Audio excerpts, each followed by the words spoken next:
In this video, we're going to look at a few of the questions from exercise 7.2, looking at our double angle formula.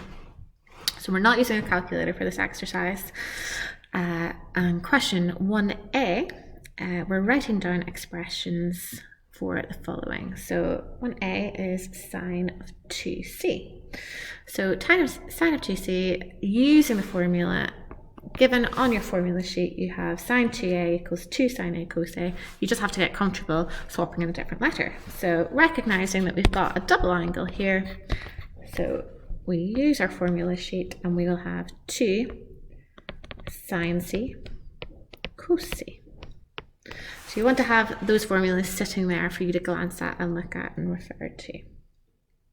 Okay, our next one, B, sine of 4a.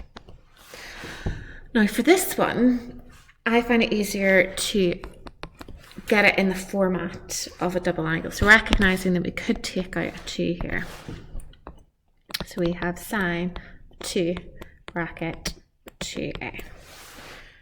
So instead of a, we have 2a here.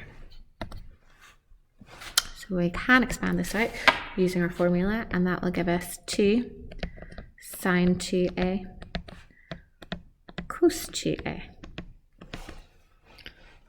And that is your formula expanded there. Now you might want to look at your work solutions or just glancing at the back of the book. It's always careful to see, because I can recognize I've got another 2 expressions in here that both have double angles. So in theory I could go further, but I want to see if the book expects me to go any further. So if you look at your solutions at the back of the book, it just is happy with 2 sine 2a cos 2a, but I am recognizing that they could go further there and subbing in more.